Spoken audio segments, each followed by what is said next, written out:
Iyi ni radiyo ijwi ry'Amerika.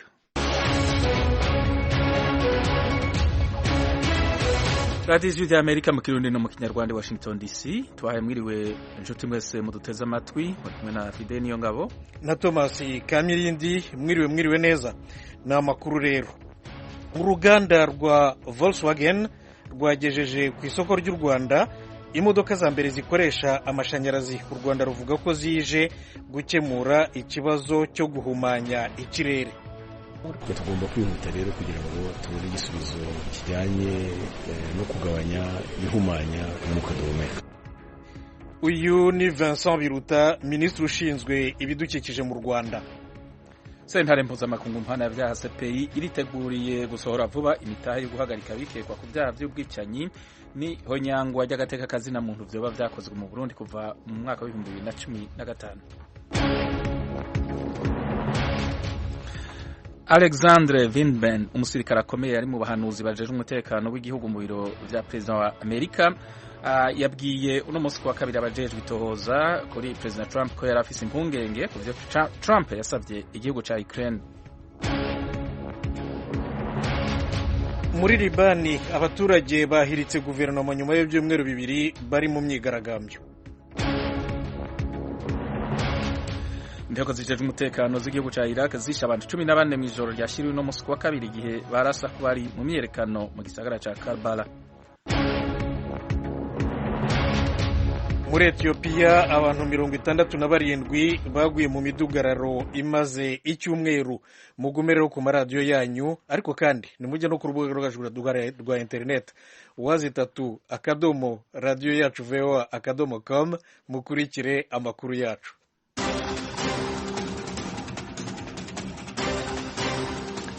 Nido ry'amakuru yo hirya no hino tubafitiye muri aka kanya. Lieutenant Colonel Alexander Vindman, umusirikare akomeye ari mu bahanuzi bajeje umutekano w'igihugu mu biro vya President wa Amerika, yabwiye uno munsi wa kabiri abajejwe itohoza kuri President Trump ko yarafise impungenge ku vyo Trump yasavye mu kwezi kw'indwi k'uyu mwaka vy'uko igihugu ca Ukraine gitohoza abanyepolitike batavuga rumwe nawe. Vindman atangaza ko vyatumye abimenyesha abakuru biwe. Lieutenant Colonel Alexander Vindman yarumvirije ikiganiro kuri telefone President Trump yagiranye na President wa Ukraine Volodymyr Zelensky mu mpera z'ukwezi kw'indwi k'uyu mwaka. Yatangaje ko yagize impungenge ku bijanye n'ico kiganiro ku telefone hagati yabo bategetsi babiri. Yamenyesheje ko atibajije ko gusaba leta mu mahanga kugira itohoze ku munyamerika atari ibintu bikwiriye kuba. Amenyesha ko yashikirije impungenge ziwe abategetsi bajeje umutekano w'igihugu. Muri ico gihe abagize inama nshingamateka ya Amerika bose bazotora muri iyi ndwi ku vyerekeye itohoza ku vyaha President Trump yagirizwa ku bijanye na dosiye y'igihugu ca Ukraine bishobora gutuma akugwa mu mabanga yiwe hamwe vyomwagira. Umukuru w'inama nshingamateka Nancy Pelosi yatangaje amatora ko azoba ku munsi wa kane w'indwi. Yatangaje ko ashaka gukuraho amazinda yariyo yose ku bijanye n'itohoza ririko riraba kuri President Trump. Pelosi avuga ko ayo matora azokwemeza itohoza risanzwe ririko riraba. President Trump n'abamushigikiye mu mugambwe w'abarepublika bavuga ko itohoza ririko riraba ku vyo ko President Trump yagirizwa ko yagerageje kuremera President wa Ukraine kugira agire itohoza kuri Joe Biden, umudemokrate bashobora kuzohigana mu matora yo mu mwaka uza, ridatumbereye. Ivyo ngo kubera ririko riba mu munyegero. Bamenyesha ko abagize inama nshingamateka bose batigeze batora ku vyerekeye iryo tohoza. Umukuru w'inama nshingamateka yamara Nancy Pelosi avuga ko ivyo bitagira ishingiro. Muri Libani minisitiri w'intebe Saad al-Hariri yeguye ku mirimo ye uyu munsi nk'uko yabivuze mu ijambo yagejeje ku baturage anyuze kuri televiziyo y'igihugu. Kwegura kwe biturutse ku myigaragambyo ikomeye abaturage bamaze mu ibyumweru bibiri. Rubanda barasaba impinduka mu mitegekere y'igihugu cyabo. Bavuga ko abanyapolitiki badashoboye akazi kandi ko bamunzwe na ruswa. Imyigaragambyo yabo yahagaritse igihugu cyabo Libani, amashuri arafunze, banki n'ubucuruzi nabyo ntibikora.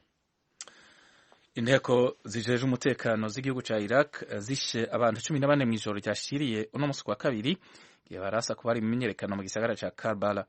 Abategetsi bajeje umutekano bavuga ko abandi bantu amajana n'amajana bakomeretse. Ni mu gihe imyiyerekano yo kwiyamiriza leta igeze ku munsi ugira gatanu yikwirikiranya.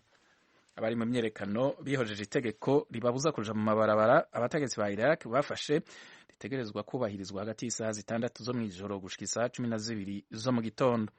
Abantu 3 barishwe, abandi bagera 100 barakomereka ku munsi wa mbere mu gutana mu mitwe kwabaye hagati y'abari mu myerekano n'igipolisi. Abanyeshure n'abandi bari mu myerekano bashavujwe n'ivyo bavuga ko ari ruswa iranga leta, ubutunzi bubandanya kwikwega hamwe n'uko leta itaronsa neza abanyagihugu ibintu vyankenerwa, ivyo naho igihugu ca Iraq gitunze ibitoro. Abanyeshure bihojeje amashure bakaba basaba leta gutanga imihoho. Imyiyerekano ku mugwa mukuru wa Iraq Baghdad no mu bindi bisagara vyo mu gihugu imaze guhitana abantu 86 kuva ku munsi wa gatanu w'indwi iheze. Abo bantu biyongera ku bagera ku 150 bishwe mu myiyerekano yabaye mu ntango z'uku kwezi.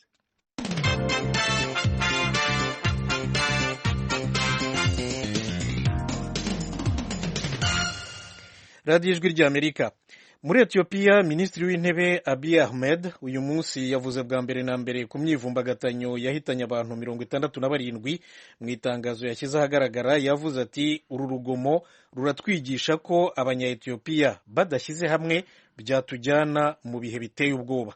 Imyigaragambyo yatangiye kuwa gatatu mu cyumweru gishize itewe n'uko umwe mu baharanira uburenganzira bwa muntu bazwi cyane muri Ethiopia, Jawar Mohammed wo mu bwoko bw'Abaoromo, yari yatangaje ko inzego z'umutekano za leta zishaka kumwica, ariko polisi y'igihugu cya Ethiopia yarabibeshyuje. Uretse abantu 67, abaturage 62 n'abapolisi 5 bayiguyemo. Inyubakwa z'amadini zaratwitswe, amazu y'ubucuruzi n'ayo kubamo arasenywa. Minisitiri w'Intebe Abiy yamaganiye kure abashaka kubiba amacakubiri ashingiye ku moko cyangwa amadini. Yashimiye abaturage ukuntu bafatanye mu nda. Ati abayisilamu bahagaze kuri za kiliziya kugira ngo zidatwikwa, abakristu bahagaze ku misigiti barayirinda kugira ngo idatwikwa, hari abaturage bazize kurengera abo badahuje ubwoko. radiyo ijwi ry'Amerika, Washington DC. Abagwanya imiriro amajana n'amajana bagerageje n'umunsi wa kabiri kuzimya imiriro yiyadukije muri leta ya California ngaha muri leta zunze ubumwe za Amerika imbere y'imiyaga ikomeye yitezwe mu mpera z'umunsi. Imiriro yo muri iki gihe yadutse ku munsi wa mbere mu burengero bw'igisagara cya Los Angeles. Iyo miriro ikaba imaze gutandukira ibirenga hegitari 250. Amazu 8 aramaze gusha. Ako n'akarere k'igisagara cya Los Angeles karimwo amazu azimvye cyane. Iyo miriro yatumye abantu ibihumbi n'ibihumbi bava muri ako karere. LeBron James, umukinyi rurangiranwa w'umupira w'amaboko wa basketball, ari mu baba muri ako karere, akaba yatangaje ko yategereje gukuraho umuryango wiwe. Imiriro yo ku munsi wa mbere yari yegereye ibarabara rikuru rihuza amareta atandukanye Interstate 405. Amasanamu ku mbuga ngurukana bumenyi yerekanye imbeya z'iyo miriro ziriko zaka ku misozi yegereye iryo barabara. Abagwanya imiriro naho hitezwe imiyaga ikomeye uno munsi wa kabiri. Imisi ikurikira bibaza ko izorangwa n'ibihe bizotuma abategetsi muri ivyo biro babandanya kuvugana n'abategetsi bo muri leta ya California, harimwo buramatari Gavin Newsom. Leta ya California irakunda kugira migwa n'imyaka. Umuryango mpuzamahanga uharanira uburenganzira bw'abanyamakuru CPJ ufite icyicaro i New York muri leta zunze ubumwe za Amerika watangaje uyu munsi icyegeranyo cyo muri iyi myaka 10 ishize 2009 2019 ku iyicwa ry'abanyamakuru ridahanwa ku isi, bakicwa bazize akazi kabo. Philippines iraza ku isonga n'abanyamakuru 41 bishwe, Mexique ni ya kabiri 30, Somalia ni ya gatatu 25, ikurikirwa na mu bihugu 14 biri ku rutonde rwa CPJ abanyamakuru bishwe bazira gusa akazi kabo muri iyi myaka 10 ishize, bose hamwe ni 324. Akenshi ababishe mu 45% ntibakurikiranwa n'ubutabera. Ariko rero uru rutonde ntirureba abanyamakuru bishwe bakora akazi kabo mu bihe bikomeye nk'imidugararo cyangwa se intambara.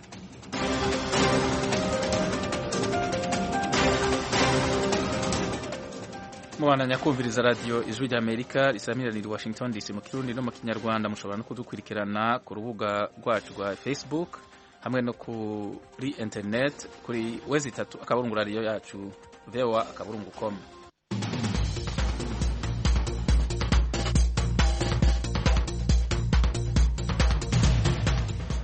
amakuru mu karere k'ibiyaga bigari tuyahere mu Rwanda, aho urukiko rukuru urugereko rwarwo rwihariye ruburanisha ibyaha by'iterabwoba n'ibyo ku rwego mpuzamahanga rwicaye i Nyanza mu ntara y'amajyepfo y'u Rwanda rwasubitse ku bwa kabiri urubanza rw'umunyamakuru Focus Ndayizera na bagenzi be. Ndayizera yavuze ko atabashije gukomezanya n'abamwungana mu mategeko ku mpamvu batasobanuye. We rero na bagenzi be baregwa ibyaha by'iterabwoba. Eric Bagiruwubusa yari mu rukiko. Umunyamakuru bwana Focus Ndayizera nabo bareganwa 12 bose bagejejwe mu cyumba cy'urukiko bambaye impuzankano y'iroza iranga abagororwa n'amapingu ku maboko, bose uko ari 13 kandi bari bazirikishijwe andi mapingu ku maguru afatanyije n'iminyururu. Binjiye mu rukiko bayakurura ku makaro y'urukiko, bari barinzwe n'abacungagereza. Ni urubanza rwagaragaragamo abashinzwe umutekano w'abanyururu, abavandimwe b'abaregwa n'itangazamakuru. Ubwo umucamanza ukuri inteko y'iburanisha yari yasezeranije gutangiza urubanza mu mizi kuri uyu wa kabiri, siko byagenze. Umunyamakuru Focus Ndayizera ufatwa nk'ukuriye itsinda yabwiye umucamanza ko hari zimwe mu mpamvu we n'abamwunganiraga batasobanuye bahisemo kudakomezanya urugendo muri rubanza. Ni impamvu yabo uregwa n'abamwunganira bavuga ko hari ibyo batabashije kumvikanaho. Abo ni Maître Désiré Kayiranga na mugenzi we Maître Atikusi Nyamunanage. Bwana Ndayizera yabwiye umucamanza ko kugeza magingo aya atarahabwa dosiye ye ikubiyeho ibirego aburana. Ni ibirego by'iterabwoba. Ahanini byatindijwe n'ibibazo by'ikoranabuhanga rikoreshwa mu nkiko mu kubarihuriraho bahanahana amakuru arebana n'imanza. Umushinjacyaha bwana Eric Nkwaya yemereye urukiko ko agiye gufasha abaregwa bakabona dosiye kugira ngo urubanza rubashe gutangira kuburanishwa mu mizi. Umunyamakuru bwana Ndayizera yasezeranije urukiko ko agiye gukora ibishoboka byose akabona undi munyamategeko umwunganira ku buryo igihe nikigera ataraboneka azaburana byanga bikunda. Umucamanza ukuriye inteko iburanisha bwana Antoine Muhima nawe yabwiye umunyamakuru Ndayizera ko agomba kwitegura ku buryo itariki urubanza ruzasubukurirwaho azaburana yaba afite umunyamategeko yaba atamufite, kuko ngo urubanza rudashobora kuzongera gusubika ukundi, bwari ubugira kabiri rutaburanishwa mu mizi. Uregwa yasabye abacamanza ko bamwumva neza kuko ngo ntagamije gutinza urubanza. Yongeye gusubiramo ubugira gatatu ko ntacyo byaba bimaze ko yagera imbere y'umucamanza yajya mubaza ibikubiye muri dosiye nyamara we atarayibona. Yavuze ko nta kuntu gereza itabashije kugira ngo babashe kubona dosiye ariko biranga. Umucamanza yongeye kuvuga ko nibinanirana azahagurutsa umwanditsi w'urukiko akajya muri gereza bafungiwemo, ariko ikibazo cyo kutagira dosiye kikava mu nzira. Ni mu gihe umunyamakuru Ndayizera abwira urukiko ko kugeza ubu atarabona n'igice cya dosiye gikubiyeho ibyo yabarijwe mu rwego rw'ubugenzacyaha RIB, ariko urukiko rwo rukavuga ko rufite dosiye yose. Abari gukora 13 batangiye gutabwa muri yombi mu kwezi kwa 11 k'umwaka ushize 2018. Bakurikiranyweho ibyaha by'iterabwoba byo gushaka gusenya hirya no hino mu gihugu ibikorwa remezo bya leta birimo sitasiyo za esanse, amazu ya leta, ibiraro n'inyubako za gisirikare. Focus Ndayizera ufatwa nka kizigenza w'iri tsinda ntibiramenyekana neza impamvu zamuteye gutandukana n'abanyamategeko bamwunganiraga. Muri 13 bagaragara mu rukiko aburana ku ngingo y'ifungwa n'ifungurwa ry'agateganyo, umunyamakuru Ndayizera yari yavuze ko azaburana yemera ibyaha. Ntibiramenyekana neza niba azaguma muri uwo murongo. Gusa cyere ku itangazamakuru hari mu mpera z'umwaka ushize 2018 yatangarije abanyamakuru ko ibyo aregwa ntaho abizi, na bamwe muri bagenzi be bavuga ko ibyo baregwa ntabyo bazi. Umunyamakuru Focus Ndayizera yakoreraga ikinyamakuru Ingabo cyari cya Minisiteri y'Ingabo, yakoreyeho kandi radiyo y'igihugu. Mu bihe bitandukanye yakunze gukoreraho radiyo mpuzamahanga y'Abongereza BBC mu buryo budahoraho nk'umunyamakuru wigenga. Uru ni urubanza kandi ruregwa mu ndi munyamakuru bwana Cassien Ntamuhanga kugeza ubu buranishwa nk'udahari kuko yatorotse ubutabera. Uyu yari muri dosiye imwe n'umuhanzi w'icyamamare bwana Kizito Mihigo wahawe imbabazi n'umukuru w'igihugu mu 2018. Cassien Ntamuhanga mbere yo gutoroka ubutabera yari yarahamijwe ibyaha by'ubufatanyacyaha mu gushaka kugira naho ubutegetsi buriho. Mu 2015 yari yarahanishijwe gufungwa imyaka 25 mu buroko. Umucamanza yimuriye iburanisha ku itariki ya 19 z'ukwezi kwa 11 uyu mwaka. Bagiruwubusa, Ijwi ry'Amerika, Nyanza mu majyepfo y'u Rwanda. Eric urakoze. Reka Asumta Kaboyi akwakire kuri iyi nkuru y'uruganda rwa Volkswagen rwagejeje ku isoko ry'u Rwanda imodoka za mbere na mbere zikoresha amashanyarazi mu gihugu. Rero abayobozi b'u Rwanda bemeza ko zizagabanya ibyuka byangiza ikirere biva mu modoka zikoresha essence na mazutu. Asumta Kaboyi rero. Izi modoka ziswe e-Golf zizatangira gukoreshwa mu Rwanda ku bufatanye bw'amasosiyete y'Abadage Volkswagen na Siemens. Iki kigo Siemens kizajya gitanga uburyo bwo kongera umuriro w'amashanyarazi mu modoka. Abayobozi ba Volkswagen batangaje ko izi modoka zatangijwe mu Rwanda ari iza mbere uruganda rugejeje ku isoko ry'umugabane wa Afurika. Izi modoka ziswe e-Golf ntabwo zateranijwe mu Rwanda, ahubwo zakorewe mu Budage zizanwa mu gihugu. Hakurikijwe ibitangazwa n'abayobozi ba Volkswagen, iyo iyi modoka yujuje umuriro ishobora kugenda ibirometero 230, ariko biterwa n'imiterere y'aho igenda. Imodoka nyine zo zatangijwe gukoreshwa mu Rwanda zizajya zongerwaho amashanyarazi, aho Volkswagen ikorera mu cyanya cyahariwe inganda i Masoro gusa. Biteganijwe ko hazubakwa ahandi hantu 15 hirya no hino mu mujyi wa Kigali aho kongereramo umuriro w'amashanyarazi. Umuyobozi wa Volkswagen mu Rwanda Rugwizangoga Michael avuga ko mu mezi ari imbere izi modoka ziziyongera zikagera kuri 20. Yumvikanishije ariko ko izi modoka atari izo kugurishwa, ahubwo zizakoreshwa mu mushinga wo gutwara abantu mu buryo bwihariye. Muti bigenda bite cyangwa zikoreshwa ku buhe buryo? Umuntu wese wifuza gukodesha izi modoka yifashisha porogaramu ya telefoni mu gusaba gutizwa imodoka ya Volkswagen mu gihe runaka. Ganirakoze Serge ukorera Volkswagen wigisha abashoferi niwe wadusobanuriye imikorere y'iyi modoka mu gutangiza iyi gahunda. Ino modoka ikozwe na batiri hanini, ifite batiri ituruka imbere ikarinda igera inyuma, bivuze ngo n'umwanya wa boot ipiri ya reserve haririmo, ishobora kugenda ibirometero 130 wayicaginze yuzuye neza. Bivuze ngo ino modoka ni modoka ije ntabwo ngo ije gukemura ibibazo by'abantu bakoresha essence. Yuko turufunguzo ntumenye ko yazi. Bisangwa kwereka ino modoka yakite ibyo itemerewe gukoraho, urumva ko ifite amashanyarazi. Imodoka amashanyarazi hari ibyo bakwereka imbere utagomba kwikoraho. Ufite amashanyarazi wawe nayo wayicagingira bigenda gute? Rwose uyifite amashanyarazi muri wawe, ufite adapter yo prize isanga gucomeka telefone mu nzu, uracomeka bisanzwe nta kibazo. Leta y'u Rwanda isobanura ko iyi gahunda yo gukoresha imodoka zifashisha amashanyarazi izatuma ibyuka byangiza ikirere byaturukaga ku binyabiziga bikoresha essence na mazutu bigabanuka cyane. Nibyo Minisitiri w'Ibidukikije mu Rwanda Vincent Biruta asobanura. Tugomba kwihuta rero kugira ngo tubone igisubizo kijyanye no kugabanya ihumanya umwuka duhumeka. Hari hashize iminsi mike mu Rwanda hatangijwe amapikipiki akoreshwa amashanyarazi.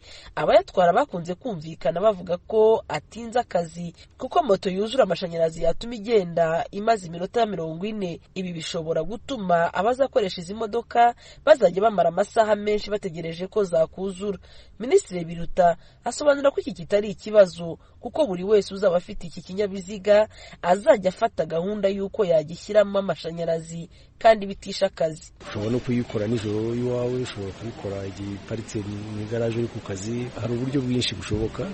Ikindi nuko nko ku mapikipiki hari sosiyete imwe yatangiye no kujya ireba uburyo aho kugira ngo umare umwanya ujya gusharija bajya baguha indi battery ukayishyiraho ya indi ukayisiga. Bwana Thomas Shafu wagarariye Volkswagen muri Afurika yavuze ko igihe cyo kugurisha izi modoka ku bantu ku giti cyabo kitaragera kubera ikiguzi cyazo. It's not for the individual customer at the moment. So we'll first try it out, see how they perform.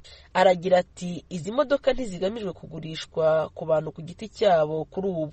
Turashaka gukora igerageza ryayo mu kuyakoresha, tukamenya uko akora ndetse tukanamenya niba zizagurishwa cyangwa zitazagurishwa. Gusa arahenze kuko nka batiri yayo ubwayo ni $8,000. Ariko mu gihe leta yafasha abaturage igashyiramo uburyo bworohereza ishoramari, urugero nko kugabanya imisoro, byashoboka ko hari ubwo zajya ku isoko. Imodoka zikoreshwa amashanyarazi za e-Golf zizajya zongerwamo umuriro nijoro, kuko zishobora kugenda ibirometero 230 utarashiramo, kandi kuri sitasiyo yazo ukongerwamo amasaha 4. Uwashaka gushyira umuriro muri izi modoka akoresheje uburyo bwo mu rugo bumara amasaha 10. Assumpta Kaboyi, Ijwi rya Amerika, i Kigali.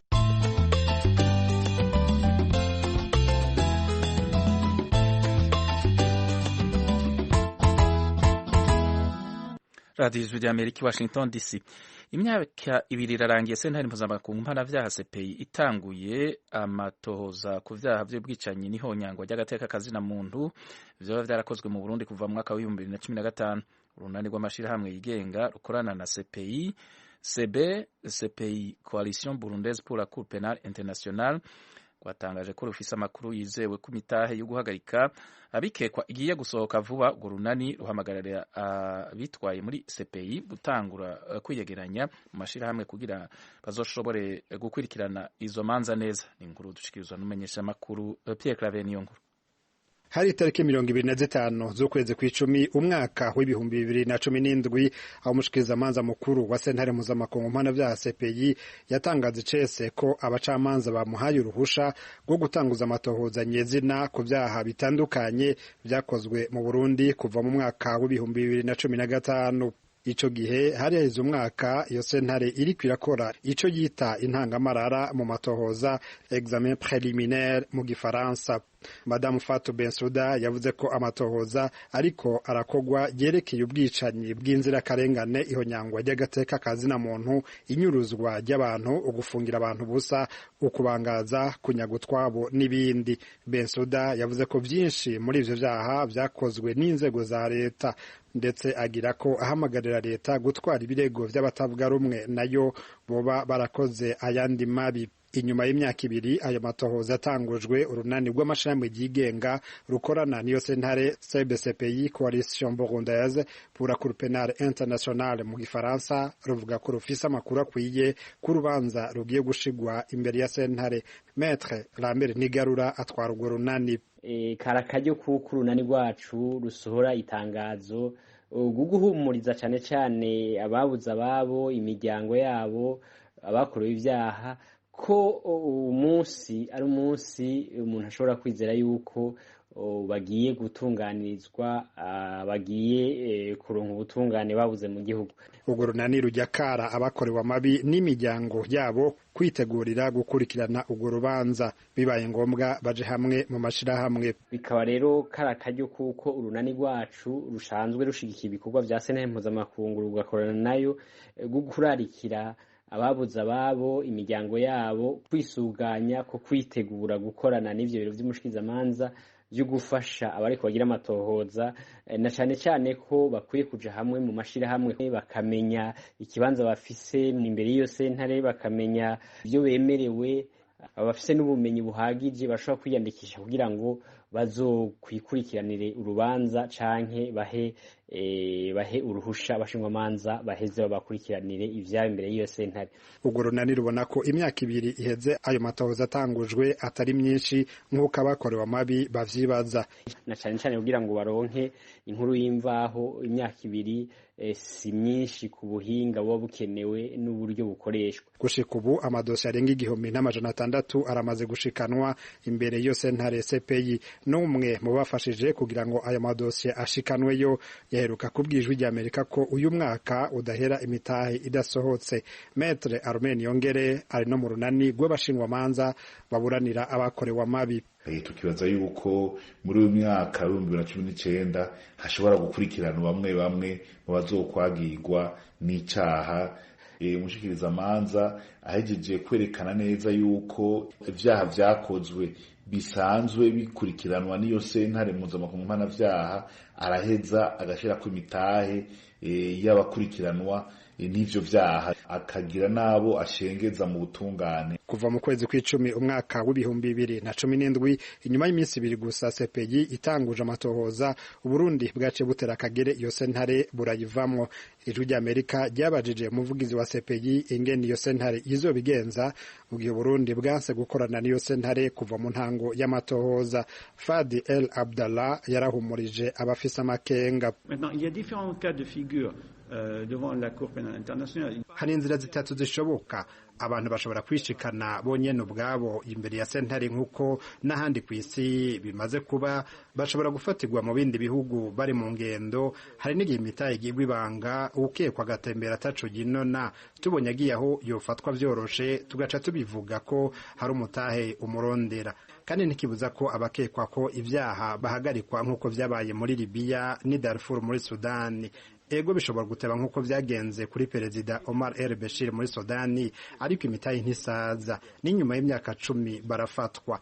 Abantu bashobora gukingirwa n'ubutegetsi igihe kanaka, yamara mu nyuma bigahinduka. Amayeri ni menshi dukoresha. Il y a différents pour essayer d'arrêter les personnes poursuivies par la Cour.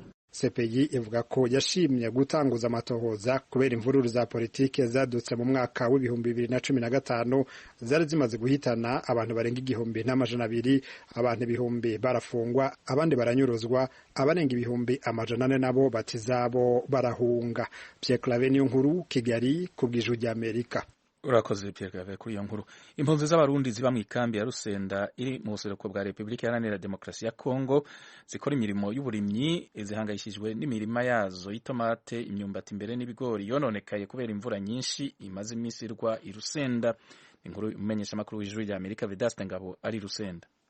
Aba barundi bo muri inkambi yo mu Rusenda iri mu birometero birenga 60 n'umujyi wa Uvira bavuga yuko basanzwe bahinga mu kibaya cya Rusenda imirima yabo y'itomate, iy'ibigori ndetse n'iy'imyumbati yibasiwe n'amazi y'umugezi wa Rusenda ndetse n'ay'imvura imaze iminsi igwa. Mpawe n'Imana Perusi yarasanzwe ahinga itomate mu Rusenda. Iyi mvura yaraguye cyane imaze kugwa, inzuzi ziruzura, imipira iratemba, imirima twarimye yose ikiratwagwa. Ubu turi mu gihombo, nta kintu na kimwe dufise, turahagera turumirwa n'urusazi ruduma gusa. Amatomati twari twarimye, ibigori twari twarimye byose byaratwawe. Ubu turahonyera tuyifumbereje, nta kintu na kimwe dufise.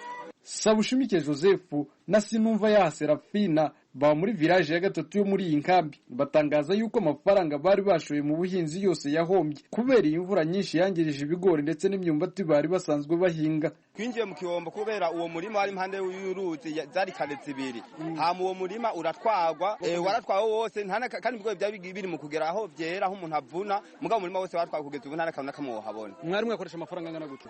Nk'ibihumbi 40, twari twakoresheje nk'ibihumbi 40 cyangwa 50. Ariko aho hose twinjiye mu ruhombo nta kintu na kimwe twakuyemo. Ayo gukotesha nayo twari twakotesheje ibihumbi 200 birumvikaza ibindi ibihumbi 40 byose byaba mu bihumbi 90. Rero urumva twarahombye, ubu ntitugira aho twikora, twatuzi ko turimiye iki kugira ngo tuze turonke natwe cyo tugira akamaro, ariko uno munsi turifumbereje. Kumwe bimeze narimye karotse bimaze gucira ndima hanu ku gasozi, imvura iguye bica bitwara ubwo mpera gukotesha kandi nayabuze. Nyandwi Andre ahinga ruguru ya Rusenda iwe na bagenzi be hari icyo basaba amashiramwe mu nkamba ashinzwe impunzi. Nje nosaba yuko senere yofasha ikandonsa umurimo watwawe kuko narahombye cyane, bakaduha icyo dufasha kuko icyo tworiye imbuto n'udufaranga twafasha mu kurima ko twatanze amafaranga turakotesha n'ababembe tukodufaranga muri yataye tukongera tugafata yataye n'umundi akandi gatega gasigaye kuja tukurimisha ya nko kuri cyo y'imvura ikijana byose ya myumbati yose ragiye yose nta myumbati n'umwe urimwe. Niyo mpamvu dusaba yuko bodufasha imbuto n'udufaranga tudufasha kugira ngo dukoreshe turabiye ko tworima. Wari witeze kuvanamo ibingana gute? Niteze kuvanamwo yari amakaro 3 gushika amakara 3 ndashaka gufata ikarime nkayifungura, izindi kare zibiri nkazifatisha. Ukazivana amafaranga angana gute? Ikarime tuyigurisha ibihumbi 100. Twagerageje kuvugisha ishiramwe rya DRA anaryo rishinzwe gufasha abahinzi bo muri iyi nkambi kugira ngo batubwire icyo bateganya gufasha aba bahinzi bahuye n'iki kibazo, ntibyadukundira. Mwomenya yuko ubusanzwe impunzi z'abarundi zo muri iyi nkambi zikuze kwitabira ubuhinzi bw'imboga, imyumbati, ibigori ndetse n'ibijumba mu rwego rwo kunganira ibifungurwa bahabwa n'ishiramwe rya PAMU ndetse no kwikemura ibibazo bagenda bahura nabyo muri iyi nkambi. Vedaste Ngabo kubw'Ijwi ry'Amerika mu Rusenda wo mu ntara ya Kivu y'Epfo. Imbere ko dusezerana reka tubibutse ingingo nkuru z'amakuru twababwiye. Lieutenant Colonel Alexander Vindman, umusirikare akomeye mu bahanuzi bajeje umutekano w'igihugu mu biro vya Perezida wa Amerika, yabwiye uno musi wa kabiri abajejwe itohoza kuri Perezida Trump ko yafise impungenge ku vyo Trump yasavye mu kwezi kw'indwi k'uyu mwaka vyo ko igihugu ca Ukraine gitohoza abanyepolitike batavuga rumwe nawe. Minisitiri w'intebe wa Libani Saad Hariri yeguye ku mirimo ye uyu munsi azize imyigaragambyo ikomeye abaturage bamazemo ibyumweru 2 bashaka impinduka mu mitegekere y'igihugu cyabo. Inteko zijeje umutekano za Iraq zishe abantu 14 mu ijoro ryashiriwe uno musi wa kabiri gihe barasa ku bari mu myerekano mu gisagara ca Karbala. Amakuru rero n'ibiganiro twari tubafitiye kuri isani bigarukiye kuri Radio Ijwi ry'Amerika. Dushimire engineer Peter Handley adufashije mu buhinga bw'ivyuma na Fatu ari maskarara yadufashije kwegeranya ibiganiro twabateguriye byahagarariwe na Etienne Karekezi kuri micro ari kumwe nanje Fide Niyongabo na Thomas Kamirindi. Turabashimiye cyane mugira umugoroba mwiza kuri radio ya Ijwi ry'Amerika. Murakarama.